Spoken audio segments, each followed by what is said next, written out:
त्या सगळ्याच माणसांची तुम्ही दखल घेतली, त्याबद्दल एकनाथ सर तुमचं आणि गोविंदरावजी तुमचं खरंच मनापासून कौतुक करायला पाहिजे.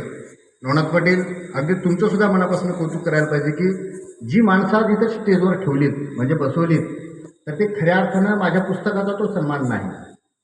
तर त्या पुस्तकामध्ये जी माणसं मी लिहिलीत, जी माणसं मी त्याच्यामध्ये नोंदवलेली आहेत, तर त्या नोंदवलेल्या माणसाचं प्रतिनिधिक रूप म्हणून मी या माणसांच्याकडे पाहतो.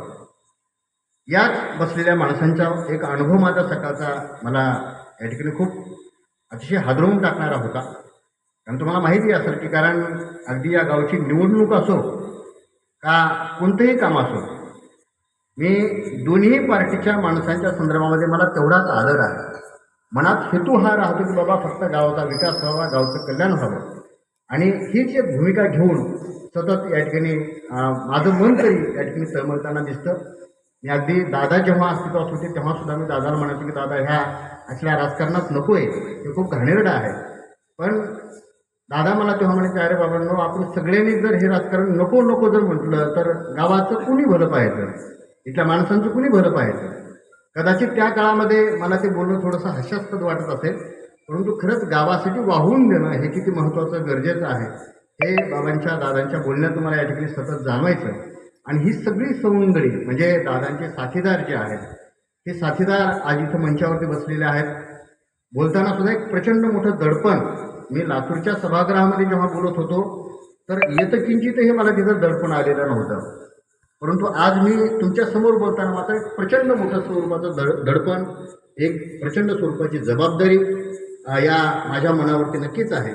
आणि अशा माणसांच्या पुढं आणि समोर बसलेली जी तरुण पिढी आहे, या तरुण पिढींच्या पुढं एक आपण आता काय बोलावं. कारण आपल्याला सांगायला सोपं असतं की बाबा माणसानं खरं बोलावं, दारू पिऊ नये, नीट वागावं, शहाण्या माणसासोबत सज्जनानं वागावं.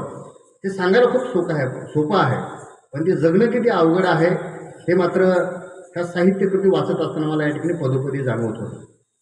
एक वयोवृद्ध माणूस ज्यावेळेस आपल्या जगण्याची एक नीतिमूल्य काहीतरी ठरवत असतो आणि अशा काळामध्ये त्याचं जे वागणं आहे तर ते वागणं मात्र लहान्या तरुण पिढीला वाटतं की हा काय पागलसारखं वागतोय. पण त्याचं जे वागणं आहे तर ते वागणं म्हणजे या ठिकाणी खऱ्या अर्थाने त्यांनी 4 उन्हाळे पाहिलेले असतात, 4 पावसाळे पाहिलेले असतात, आणि त्याचे जे बोल असतात तर ते बोल म्हणजे खऱ्या अर्थाने या ठिकाणी एक शहाणपणाचे आणि अनुभवाचे बोल असतात, म्हणून ते बोलत असतात. पण आजच्या तरुण पिढीनं सुद्धा मात्र या गोष्टीची जाणीव ठेवली पाहिजे, या गोष्टीचं भान ठेवलं पाहिजे की आपण कुणाशी बोलत आहोत, आपण कुणाशी संवाद साधत आहोत. आणि आपल्या संवादाने या ठिकाणी ह्या उन्हाळे पावसाळे पाहिलेल्या माणसांचं मनातनं हादरून जर जात नसेल ना, त्या माणसांच्या चेहऱ्यावरती कदाचित तुम्हाला एक वेगळ्या पद्धतीचं हास्य दिसत असेल. आपण त्यांच्या खिशाचा बिल्ला पाहिल्यानंतर आपण सहजपणे म्हणतो की अजून शरदोशी बुडायले, संघटना बुडायली, अजून तुमचा बिल्ला हटत नाही का.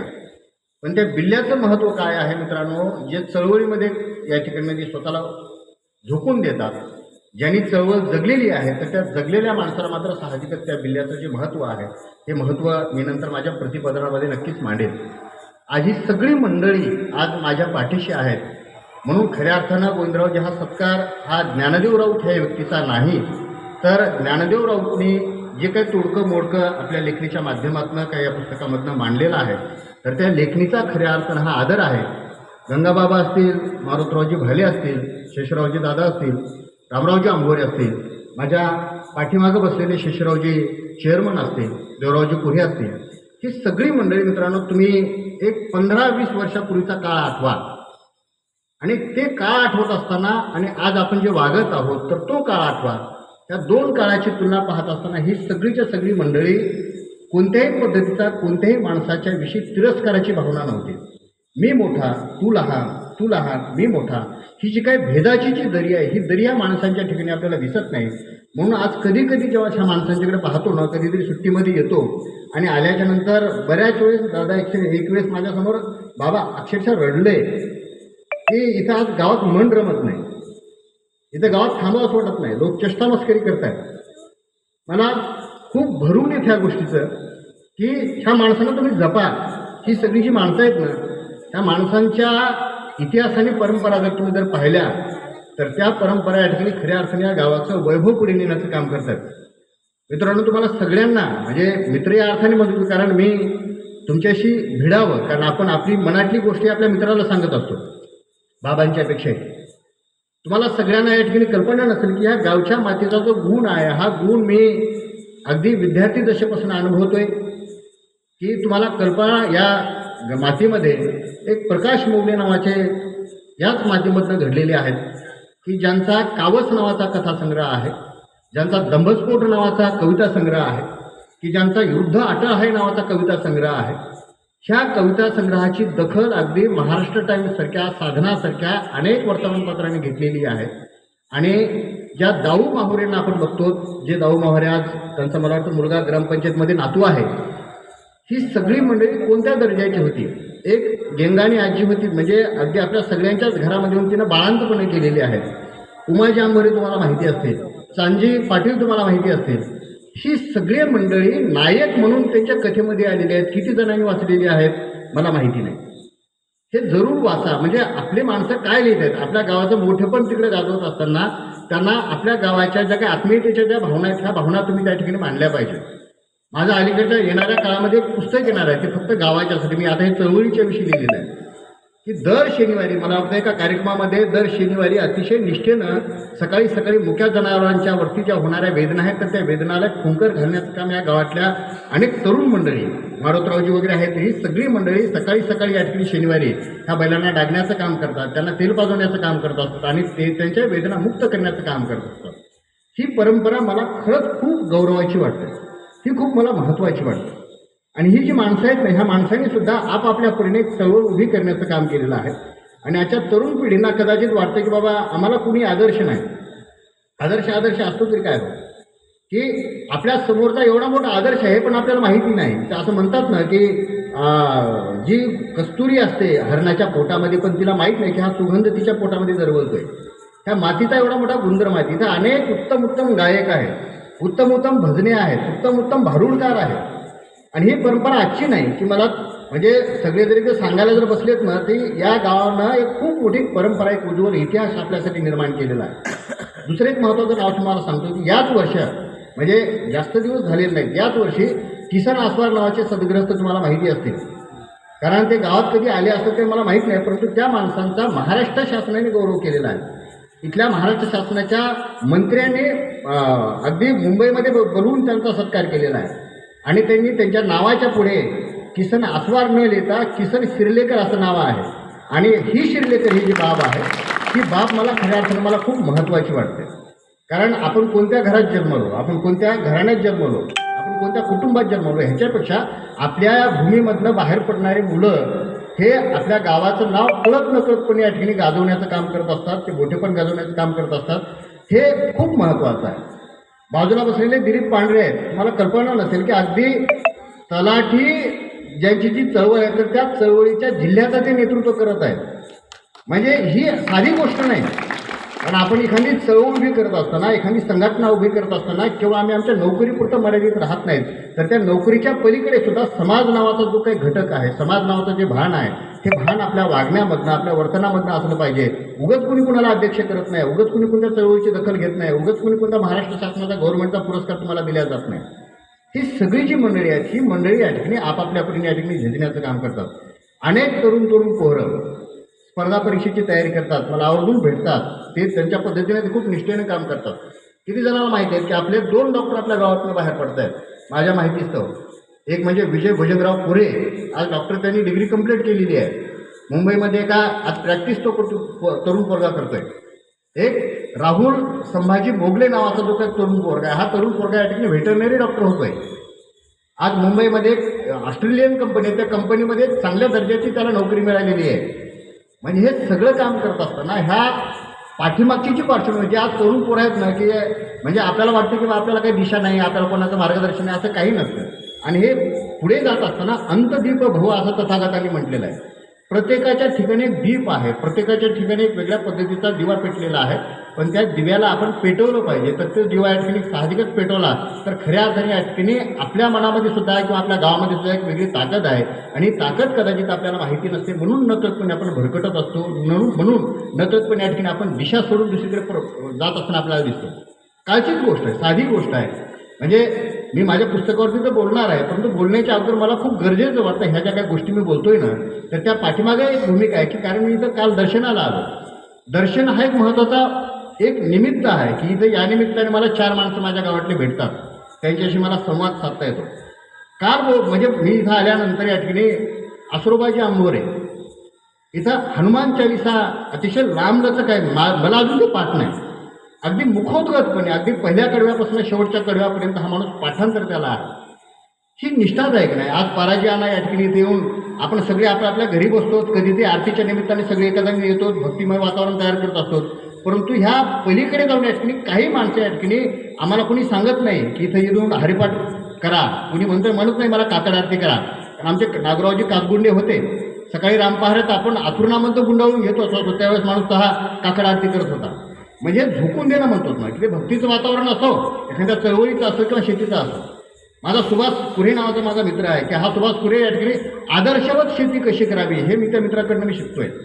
अगदी त्याला जर बोलायला जर गेलं तर त्याला भान नसतं डोक्यातलं, म्हणजे अगदी शेती म्हटलं काहीतरी असतं. हा वेडेपण आपण जे म्हणतो ना की एखाद्या क्षेत्रामध्ये गेल्याच्या नंतर त्याचं ते वेडेपण आहे, तर ते वेडेपण आपण जर अंगीकारलं ना तर आपण आपल्या आयुष्यामध्ये नक्कीच काही ना काहीतरी करू शकतो.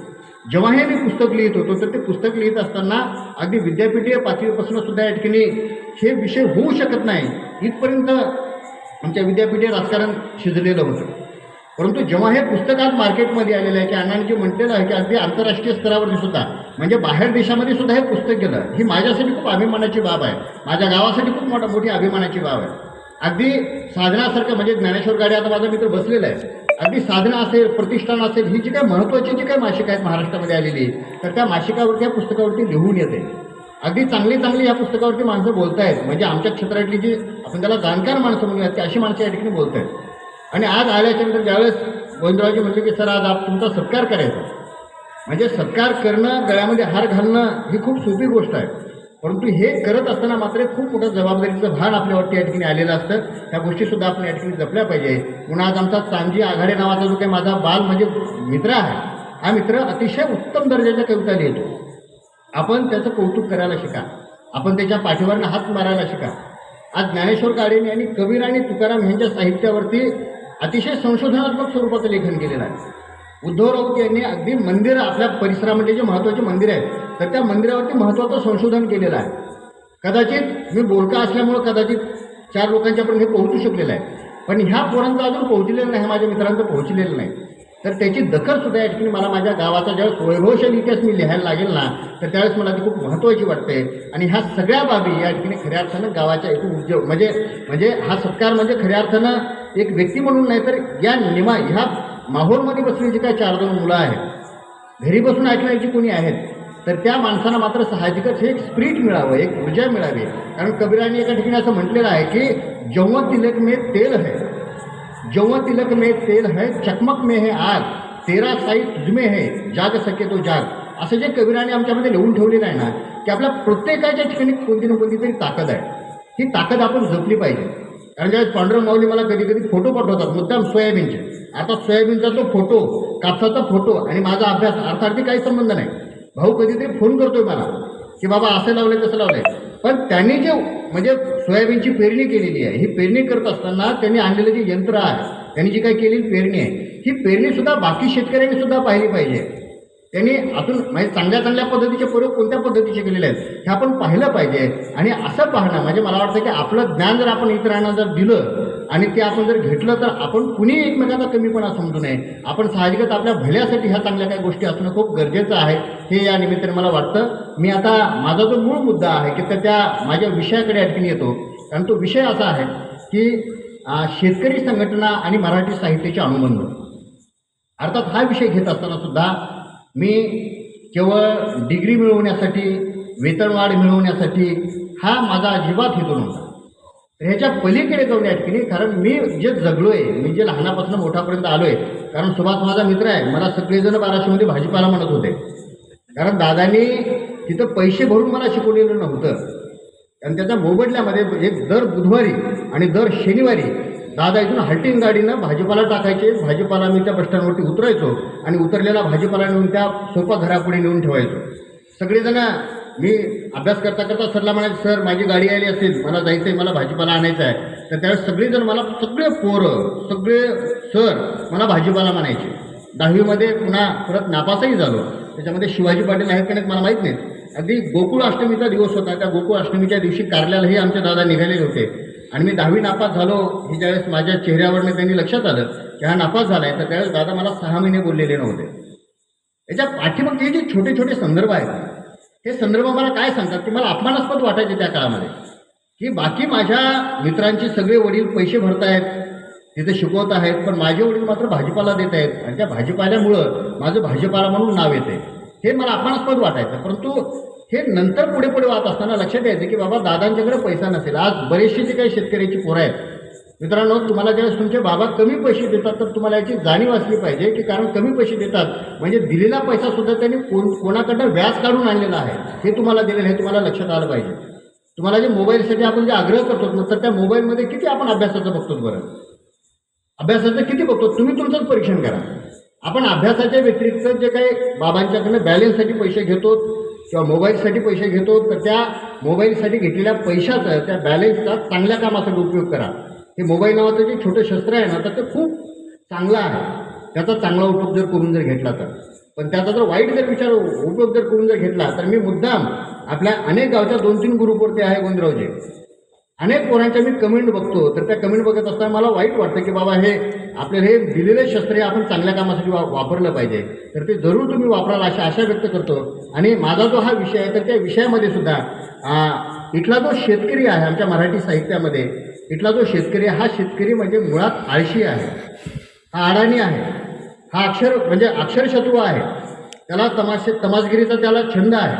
अशा पद्धतीचे चित्रण करणारा शेतकरी आमच्या साहित्यामध्ये येत होता. ज्यावेळेस आम्ही अभ्यासामध्ये हे सगळं वाचायचं होतं त्यावेळेस आम्हाला वाईट वाटायचं की माझा बाप कसा तमाशगिरीच्या छंदीला असू शकेल. कारण इथे येऊन भजन म्हणायचं, इथे येऊन भारूड म्हणायचं आणि भजनामधनं आणि भारुडामधनं जे काही आम्हाला शिकवलेलं आहे हे शिकवलेलं तर आमच्यासाठी खूप महत्त्वाचं आहे ना, आमच्यासाठी खूप गरजेचं आहे. पण माझ्या बापांचा खराखुरा चेहरा हे साहित्य का मांडत नाही. माझा बाप आळशी आहे असं म्हणावं तर सकाळी उठून दुधाची कॅटली घेऊन तो म्हणजे शेतामध्ये जातो, दूध काढतो, तिथून आल्याच्यानंतर पुन्हा परत अगदी शेतामध्ये जाऊन पुन्हा दिवसभर काहीतरी काम करतो. येताना गवताचा भारा घेऊन येत असताना माझ्या आईला, माझ्या बाबांना, आपल्या अनेक शेतकरी मायबापाला मी पाहिलेलं आहे. हे सगळं कष्ट करत असून सुद्धा मात्र त्याच्या घरातली पडकी भिंत तो का बांधू शकत नाही. त्याच्या घरातले म्हणजे घरामधली जी काही पडलेली एखादी भिंत आहे तो भिंत का बांधू शकत नाही. आपण 10-10, 20-20, 30-30 एकरच्या शेतकऱ्याचे मालक आहोत, पण ही गरिबी माझ्या शेतकऱ्यांच्या ठिकाणी का आलेली आहे की त्याची म्हणजे आळशीपणा त्याला कारण होता का, तर तो मला वाटतं अजिबात नाही. अंधश्रद्धाळूपणा त्याला कारण होता का, तर तो अजिबात नाही. कारण इथं जे आपण भजन गिजन करतो ना तर त्या सगळ्या तुकोबांचे अभंग असतील, नामदेवांचे अभंग असतील, ह्या अशा असंख्य अभंगाच्या माध्यमातून आम्हाला नीतिचार शिकवलेला आहे. आज ह्या सगळ्या गोष्टी चालत असताना सुद्धा आज हा तुमचा ज्ञान आहे जो दारू पेत नाही, मटण खात नाही, का खात नाही बरं, तर ह्या गावामध्ये जे काही मला जे काही 4 चांगल्या गोष्टी शिकवलेल्या आहेत, त्या मातीने मला जे काही 4 गोष्टी चांगल्या शिकवलेल्या आहेत, तर त्याचं ते कारण आहे. हे असं उगा आलेलं नाही. म्हणून माझ्या बापांचा चेहरा जो काही साहित्यामधनं अतिशय गलिच्छ पद्धतीने वर्णन केला जात होता तर तो कसा चुकीचा होता हे मी अभ्यास करत असताना वाचत होतो. दुसरी गोष्ट एक दुसऱ्या अँगलला माझ्या बापांचा एक खलनायकी चेहरा उभा केला गेलेला होता. तो म्हणजे कसा की आज तुम्ही कधी कधी पोरांनो डायलॉग ऐकत असाल तुम्ही की बाई वाड्यावर या, म्हणजे माझ्या शेतकरी मायबापाला त्यांनी आयुष्यभर आपली बायको सोडून दुसऱ्याच्या बायका वाड्यावर बोलण्याचं त्यांनी काम केलं का बरं. अनेक सिनेमामध्ये तुम्ही तो डायलॉग पाहत असतात. हे किती चुकीचं आहे. माझ्या बापाचं जे काही चेहरा तुम्ही साहित्यामधनं अतिशय चुकीच्या पद्धतीने रंगवलेला होता तर तो किती खतरनाक स्वरूपाचा होता हे मी अनुभवत होतो. दुसरी गोष्ट ह्या शेतकऱ्याचं जे चित्रण आहे हे चित्रण मात्र त्याचं अतिशय उदात्तीकरण केलेलं आहे. अतिशय उदात्तीकरण म्हणजे कसं की म्हणजे शेतकरी हा अन्नदाता आहे, शेतकरी हा पोशिंदा आहे, शेतकरी हा जगाचा कणा आहे. अन्नदाता म्हणून सगळेच्या सगळे बोकंडीवर त्याच्या तुम्ही बसायचे का. म्हणजे बघा तुम्हाला आठवत असेल की अगदी तुमचं खळं जरी चालू असेल, म्हणजे आता अलीकडच्या काळामध्ये खळे नाही, जुन्या काळामध्ये खळे जरी चालू असतील तर मात्र अनेक लोक तुमच्याकडे ते मागायला यायचे. अजूनही मला वाटतं आपल्या जवळबाजारची पारधी ती येते आपल्या गावागावामध्ये ज्वारी वगैरे मागत असते. म्हणजे शेतकऱ्याला लुटायचे धंदे आहेत का नाही. अगदी धार्मिक इथं धर्ममार्तंड असते. आपण जे काही सप्ताह वगैरे या ठिकाणी साजरा करत असतो, आपण पट्ट्या जे काही गोळा करत असतो, ही एक वेगळ्या पद्धतीची लूट आहे म्हणजे असं मला वाटतं. कारण आपण हे सगळे जे गोळा जे करून आहेत ना, आपण ह्या सगळा हा निधी गोळा करून या ठिकाणी हा अध्यात्माचा मार्ग आपण स्वीकारलाच पाहिजे. अगदी नामदेवानी सुद्धा ही कीर्तनाची म्हणजे परंपरा आहे, ही परंपरा त्यांनी चालवण्याचं काम केलेलं आहे. पण हे करत असताना मात्र साहजिकच मात्र आपल्या शेतकऱ्याची आपण डुबाडणूक तर करत नाहीत ना, ह्याचं चित्रण मात्र ह्या सगळ्या पद्धतीने आलेलं आहे. आपण त्याला अन्नदाता म्हणून आपण त्याचं गौरवीकरण केलेलं आहे. किंवा साहित्यामध्ये तुम्ही काही गाणे ऐकलेले असतील की मेरे देश की धरती सोना उगले उगले हिरे मोती मेरे देश की धरती. काय मजा गंमत आहे का नाही बरं? म्हणजे आमच्या ह्या गाण्यामधलं काय दाखवलेलं आहे की मेरे